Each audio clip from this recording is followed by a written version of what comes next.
네, 뉴스파이팅 2부는요. 뉴스를 파헤치고 전망하는 시간입니다. 뉴스 파전입니다. 최재성 전 청와대 정무성 나와주셨습니다. 어서 오십시오. 안녕하세요. 안녕하세요. 윤 전 대통령이 파면이 됐어요. 8대0 인용입니다. 총평부터 들어볼게요. 인용이 되면 뭐 8대0이다. 네. 이런 이제 예측들을 했었고요. 또 국민의힘에서는 당연히 뭐 기각이다. 뭐 이런 얘기들을 했었는데요. 네. 우선은 이제 헌법재판소가 헌법을 지켰다. 그것도 이견 없이 지켰다. 예. 이렇게 보여지고요. 그 내용을 판결문을 보면은 네. 우선 쉽게 썼어요. 그냥 듣기만 해도 다 알아들을 정도로. 예. 그래서 특히 이제 법률적 용어가 좀 어렵고 막 한 번 더 생각해야 많이들 되고 그렇게 이야기하더라고요. 예. 쉽게 썼고 어떻게 보면 정연했고 예. 그러면서도 좀 온기가 느껴졌다 그래야 되나? 네. 거기 이제 저런 표현도 있어요. 예.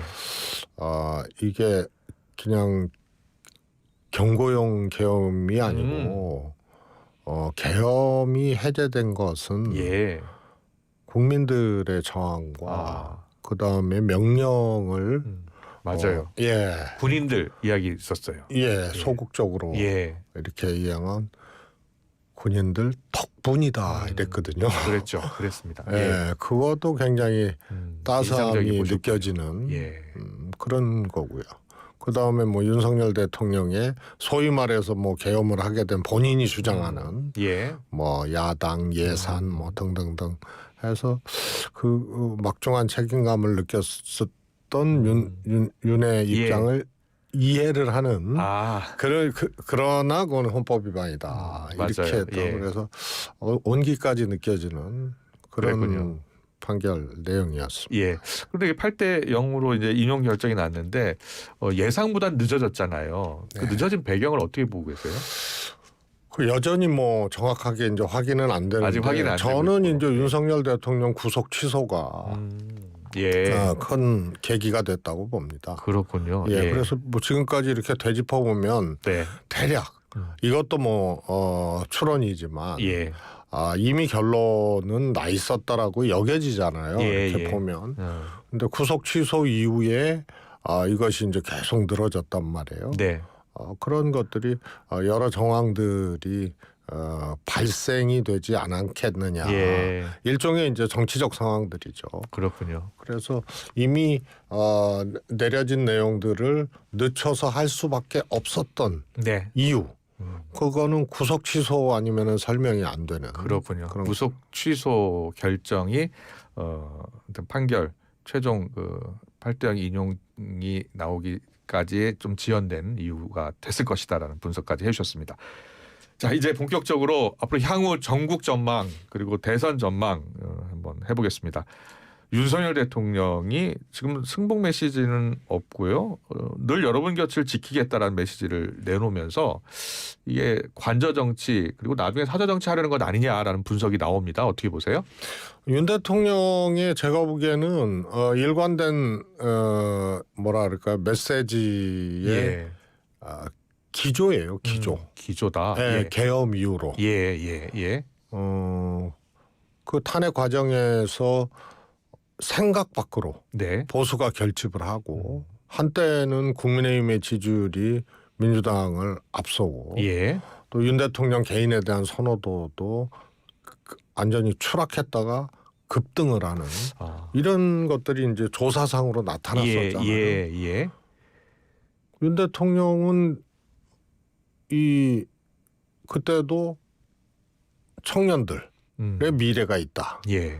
이 자유민주주의를 위해서 이렇게 나서주고 한 청년들에게 미래가 있다. 그 다음에 이제 지지자를 향한 메시지. 이번에도 똑같거든요. 여러분들 곁을 지켜주겠다고. 그럼 여러분이 누구예요? 윤석열 대통령 탄핵해야 된다는 국민은 아니잖아요. 그러면 결국은 탄핵 반대를 얘기를 했던 그분들을 지칭하는 거 아니냐. 그래서 윤석열 전 대통령이죠. 윤석열 씨의 정치는 계속된다. 그렇군요. 그리고 그게 자신의 지지 세력을 기본으로 예. 하는 그런 정치가 계속된다. 그렇군요. 그 어제 심평 변호사하고 인터뷰를 했는데 심평 변호사는 이렇게 이야기를 하더라고요. 보수 정치인 가운데 갖지 않았던 그 큰 팬덤을 윤석열 대통령이 갖고 있다는 거예요. 그렇게 보세요? 그렇게 그렇죠. 그래서 그것이 이제 뭐 소위 말해서 광범위하거나 혹은 또 물 끓는 온도가 100도씨인데 예. 그 비등점에 육박하는 그런 건 아니더라도 분명히 과정을 통해서 그런 지지자들, 열성 지지자들이 확보가 된 거죠. 예. 그래서 양쪽으로는 뭐 모르겠으나 하여튼 이 팬덤이다, 열렬 지지다, 이런 측면에서는 확보됐다. 그렇게 그런 보시는 정치인으로. 그럼 나아가서 뭐 심평 변호사 주장입니다. 윤석열 대통령이 뭐 점지한 이런 표현을 썼는데 윤석열 대통령이 지지하는 후보가 국민의힘의 대선 후보가 될 가능성이 높다고 보세요? 저는 뭐 윤 대통령이 그런 이제 행위를 이렇게 드러나게 하지는 않는다고 보는데 왜냐하면 본인 손해잖아요. 그렇게 해서 후보가 돼도 일단 국민의힘이 분열되지 아니하고 대선을 치러도 어려운 상황인데 본인으로 하여금 본인이 후보 중에 특정 후보를 지지하면은 그거는 또 그러지 아니한 후보들한테는 보이지 않게 지원할 가능성은 있다. 네, 그래서 저는 뭐 이렇게 드러나게 하지는 않는다. 그러면 거꾸로 얘기하면은 후보로 뛰는 국민의힘 경선 후보들 입장에서는 영향력이 있다는 얘기거든요. 그러면은 윤 대통령하고 거리를 두거나 손절할 필요는 없다. 그래서 특정 후보를 지지하는 행위적인 것은 하지 않으나 후보들 입장에서는 무시할 수 없는. 그렇군요. 그 윤석열 대통령의 관저 정치, 나중에 사저 정치까지 하게 되면 그 영향력이 언제까지 미칠 것 같아요? 저는 본인이 살 때까지죠, 정치적으로. 그렇게 보세요. 지금은 이제 굉장히 위기에 몰리고. 이게 대통령은 끝난 거 아니에요, 지금? 그럼 정치인 윤석열이 할 수 있는 거는 다시 대통령? 이건 아니잖아요. 그러면 결국은 이제 형사 재판이 남았고, 형사 재판에서 뭐 저는 개인적으로 당연히 뭐 유죄가 나온다고 보지만 그 이후로 이제 정치인으로 존재를 했을 때 뭐 사면도 되고 뭐 이런 이제 출구들이 보이지 않을까. 그래서 살기 위해서 하는 정치 이런 것들이 계속되어진다. 그렇군요. 그 나경원 의원을 따로 만났잖아요. 관저에서 어려운 시기에 역할해줘서 고맙다라고 했는데 윤석열 대통령과 나경원 의원과의 관계는 우리가 그동안 봤지만 그렇게 서로 사이가 좋았던 관계는 아니었잖아요. 근데 이번에 탄핵 국면을 계기로 둘 사이의 관계가 좀 달라진 것 같습니까? 그런 것 같습니다. 저는 뭐 조금 이해할 수 없는 인간적 관계, 정치적 관계라고 보는데요. 서울대학교 동기 아니에요. 그런데 정치적 과정에서는 윤석열 대통령이 적어도 대통령 된 후로는 나경원 대표가 굉장히 뭐라 그럴까요? 정치적으로 윤 대통령한테 밟히는 과정이었거든요. 뭐 다 아시다시피 연판장 사건도 그렇습니다. 있었고. 그런데도 나경원 후보가 윤 대통령에 대해서 그렇게 적극적으로 지지하고 보호하기 위해서 또 뛰고 뭐 이런 것도 굉장히 저도 뭐 정치했던 사람이지만 저걸 뭐 정치적 짝사랑이라고 해야 되나? 이럴 정도로 이해가 안 갔어요. 근데 윤 대통령은 내가 보기에는 견눈도 안 주다가 이번 과정을 통해서 제가 보기에는 미워했던 나경원을 조금 뭐라 그럴까요? 고맙게 생각하는 이런 걸로 지금 이 두 사람의 정치적 관계, 인간적 관계들이 확 바뀌어버린 거예요. 그래요. 그럼 그래서 저거는 1시간 동안 만나서 그것도 탄핵 선고 후에 만나서 뭔 얘기를 했을까? 그럼 나경원 대선 출마하는 건 아니잖아요. 그럼 당연히 국민의힘을 잘 부탁한다. 아, 그렇게 보세요? 예, 예. 그러니까 천하람 의원이 나경원 의원에게는 당권을 맡기는 것으로 해석해야 할 것 같다라고 분석을 하던데 같은 생각이세요? 아, 저도 그래요? 뭐 윤 대통령이 뭐 임명하는 것은 아니지만, 예. 그래도 당 대표라는 측면에서는 윤심은 그동안 경원시했던 네. 나경원이다. 알겠습니다. 민주당 개헌 관련 이야기 좀 해볼게요. 지금 우원식 국회의장이 개헌 추진과 또 대선을 동시에 투표하자라는 것을 이제 제안을 했는데 가장 관건은 이재명 대표가 어떤 생각을 갖느냐였거든요. 근데 어저께 사실상 반대 선언을 한 거예요. 권력구조 개편은 이번에 할 수 없다라는 생각입니다. 어떻게 생각하세요? 저는 애당초 네. 대선과 동시에 개헌하자라는 일각의 얘기에 대해서 불가능하다고 봤던 사람이에요. 그렇군요. 예. 막상 지금 저는 국민의힘이 개헌 카드를 꺼냈던 거 있잖아요. 예. 이것도 계엄 이후에 이 탄핵 국면, 정치적 위기를 국면 전환 내지는 돌파하기 위한 하나의 그 정치적 카드였거든요. 제가 보면. 예. 그래서 아무 내용이 없어요. 그런데 권력기도 구도 개편 등을 포함해서 네.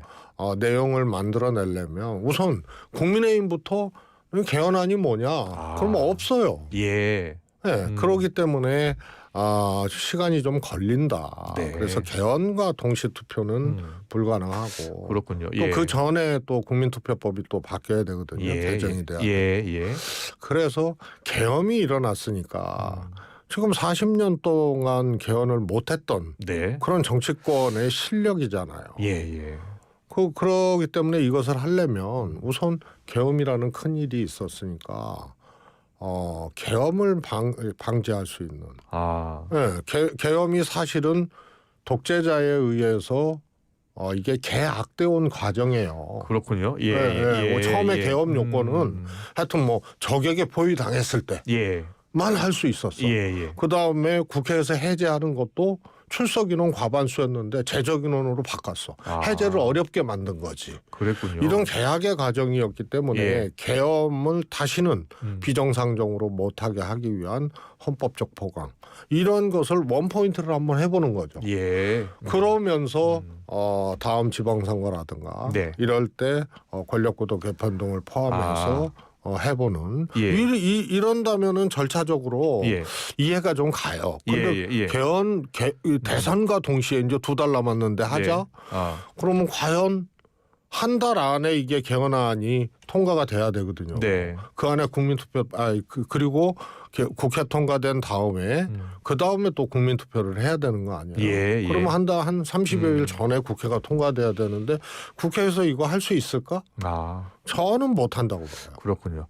그러면 일단 너무 시간이 촉박하다는 말씀을 해주신 것 같고요. 그럼 대선 끝나고요. 이재명 대표는 4년 주임제 같은 권력구조 개편을 국민에게 약속을 하고 대선 후에 신속히 개헌을 하면 된다라고 했거든요.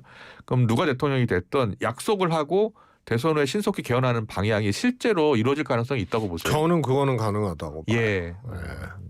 그리고 뭐 꼭 지방선거까지 안 가더라도 뭐 할 수 있다고 보는데요. 그거는 정치권에서 합의를 하고 일종의 효력을 갖지 않은 공표는 아니지만 공표를 하고 공표를 하고 그리고 지방선거 때 동시 투표하고 뭐 이런 거 가능하고요. 근데 과거 정치 대선 때 보면 대부분의 주자들이 약속을 하잖아요.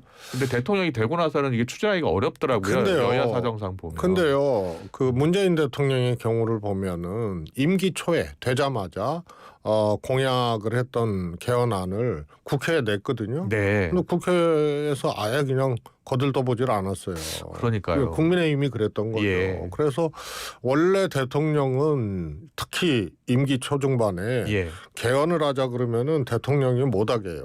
박근혜 대통령이 그랬죠. 그때만 해도 뭐 저도 그때 국회에 있었지만 200여 명이 넘는 국회의원들이 개헌하자고 그렇게 해서 다 서명하고 했는데 박근혜 대통령이 못하게 한 거예요. 그래서 현재 떠 있는 태양이 떠오르는 태양을 약속하고 특히 권력 구도를 바꾸는 네. 그런 개헌을 하게 되면 대통령의 소위 말해서 떠오르는 태양이 예. 이제 거기에 이제 먹구름이 낄 수도 있고 떨어질 수도 있고 뭐 네. 이런 것 때문에 막는 거거든요. 근데 문재인 대통령이 초기에 했어요. 못했어요. 그래서 저는 이쯤 되면은 저는 약속을 하고 네. 또 대통령이 된 사람이 다수당이잖아요. 예. 그것도 절대 다수당이거든요. 그러면은 개헌을 추진하면은 저는 그 프로세스는 과거하고는 좀 다르다고 봅니다. 예, 알겠습니다. 이 개헌이 어떻게 지금 추진되고 또 일각에서는 일단 합의 볼 것만 합의 본 개헌안. 그 예를 들어서 이제 이재명 대표 같은 경우에는 5.18 정신 전문수록 개헌 요건 강화 개헌을 곧바로 처리할 수 있다라고 하거든요. 이 부분만 따로 처리할 수 있겠습니까? 저는 소위 말해서 개헌 관련된 원포인트 개헌이죠.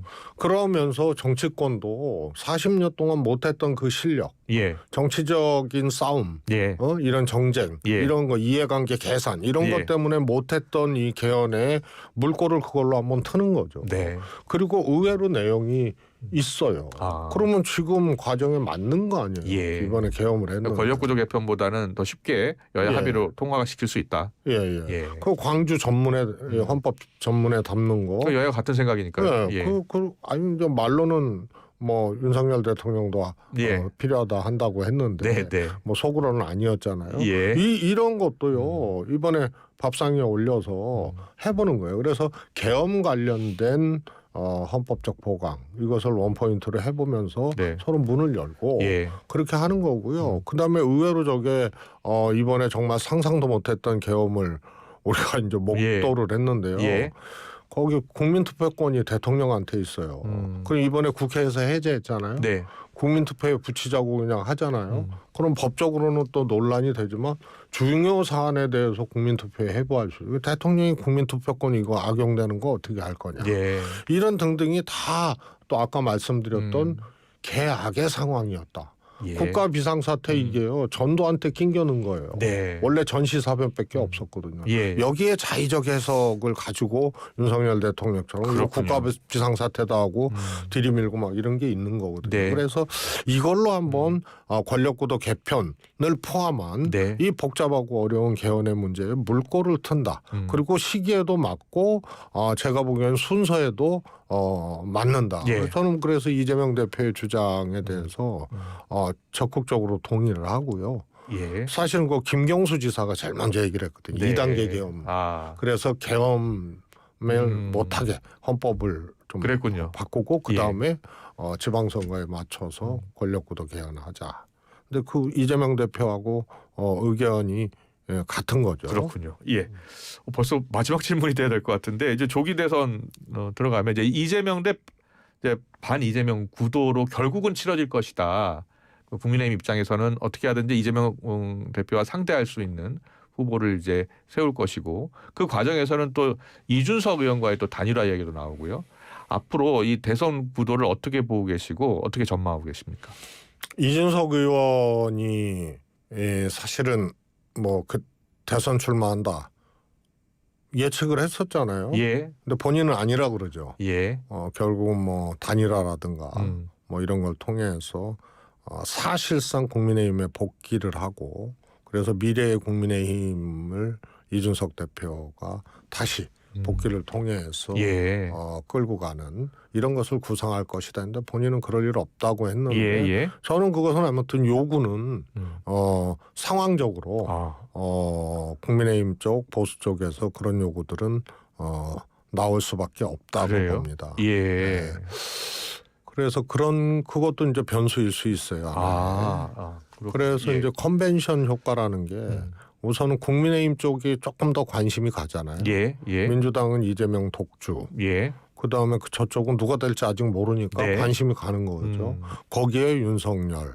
그다음에 이준석 이렇게 되면 그런 일종의 그거 다 컨벤션 효과거든요. 이런 것들이 조금 크지는 않지만 하여튼 변수로 작동할 수 있는.